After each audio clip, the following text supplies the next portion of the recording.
Hey, how's it going, guys? So, I've done kind of two parts of the best tactics that I've seen in person. I thought I'd do a third one. I actually kind of did this a while back and then deleted the video, and uh, so just never got around to it. And I'll do what I think the enemy's best tactics are. Now, these will primarily be ones that I've experienced, but also a little bit of I read a lot, watch a lot of videos, talk to a lot of other guys about things, um, and so I have some insight on stuff like that. So I'd say.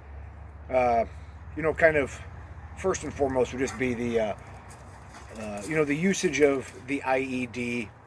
That came about. That's been around in some form for, pretty much all of the 20th century. But I would say in the form that we recognize it, you probably have to go back to maybe the Troubles in Ireland, I guess a little bit, but definitely the First and Second Chechen War, which would be in the mid '90s. Between Russia and one of the breakaway republics in the Caucasus there, Chechnya, and so obviously that's changed the game completely. Just in far as far as like how we have to operate, the types of vehicles and transport, and the equipment that we wear and have, and things like that.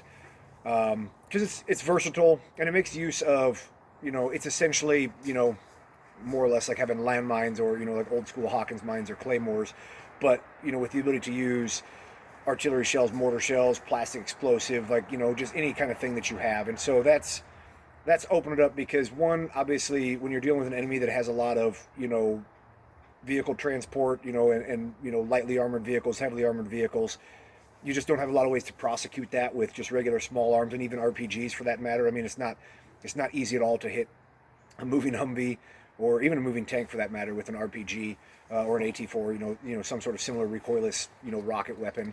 And then it also allows standoff, to increase the safety of the person that's going to use it. So, i.e., if you can get it buried without being detected and engaged in that way, once they started really using the command detonated IEDs, you could be significant distance away from the IED. That was big, or even especially in Afghanistan where they used the pressure plate IEDs, which more or less serves like a landmine. That's huge. Just for like preservation of force. So I would say just that obviously changed the name of things, and so obviously like anything else, it can be used in tandem. With small arms ambushes and sniper fire. One can be used to cover the other. And then obviously they can be vehicle borne. We call them VBIDs, vehicle borne improvised explosive device, VBEDs, car bombs, whatever.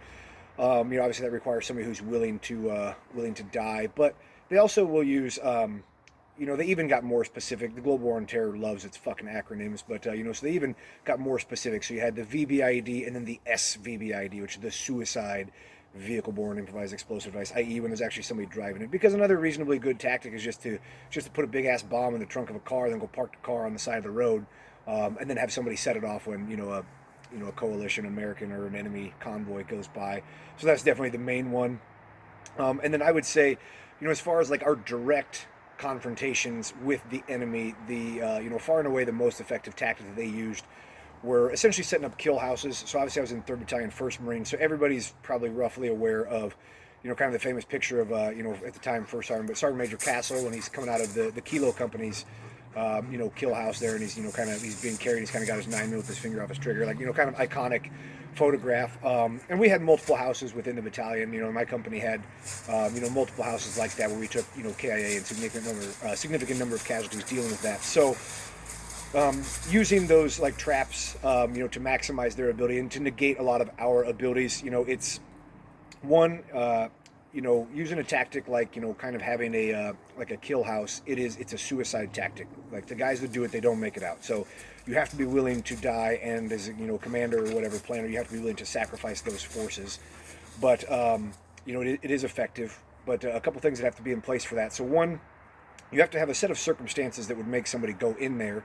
And in our particular case in Fallujah, the mission was to squeegee clean every square inch of that city. So every building, every room, every outbuilding, every hole in the ground, every ditch.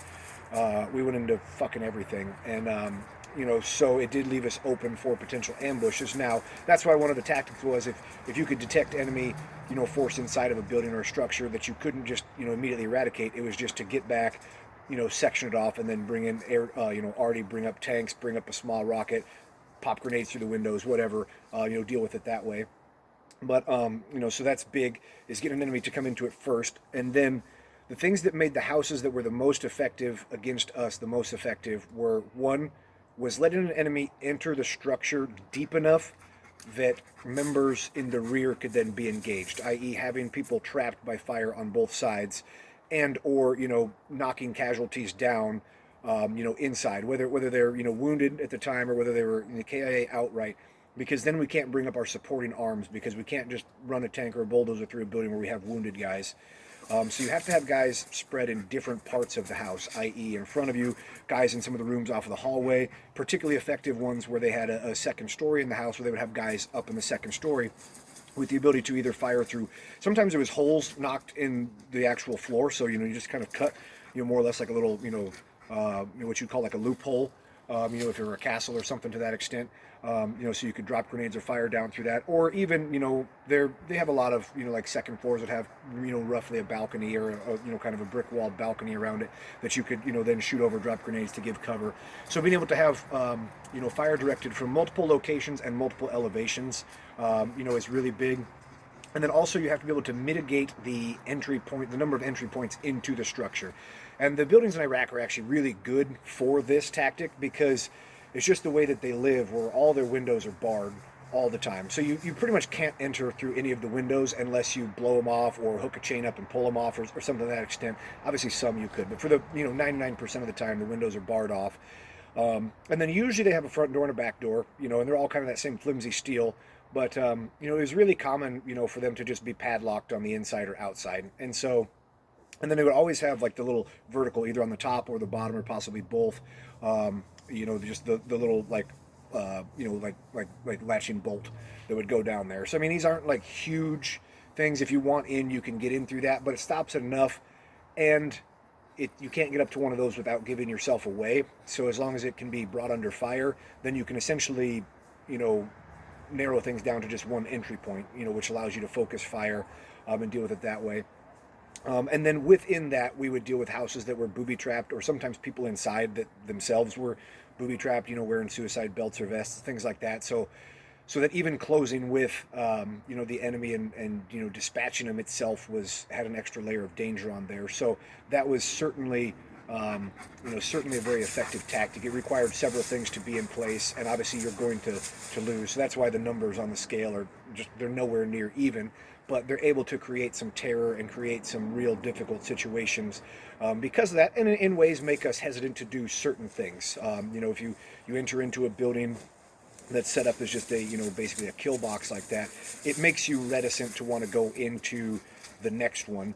And then, in things that work, we had knocked the power out in the city. So even during the day, certain times of day, when the sun's, either coming up, the sun's starting to go down, and they'd have a lot of, like dirt floors or just, kind of like low hanging dust. And so, there wouldn't be much light in there. And they're just kind of, I don't know, they're just kind of creepy inside fucking buildings. Like I remember I went into one building where, they told us there was a guy who had shot one of our dudes through the window. And so we jumped across the roof and we're going to clear down and go root him out of there. And I remember, like, when I came into the door coming down, it was a dirt floor and it just kind of had that like low hanging, it was almost like fog, just like low hanging dust, and it was getting to be dusk at night, so the sun was kind of just barely creeping in. It was, really reddish haze. And I remember when I came down, there was like so many doors, and just the way it looked, like I was just fucking terrified. Like it just looked fucking scary, because there was like 3 of us, there was like 6 fucking doors. It was just kind of dark and dusty. So all those things, kind of paired together worked really well. But, I hope that was interesting for you guys. But remember, only the hits count, and you can never miss fast enough to catch back up.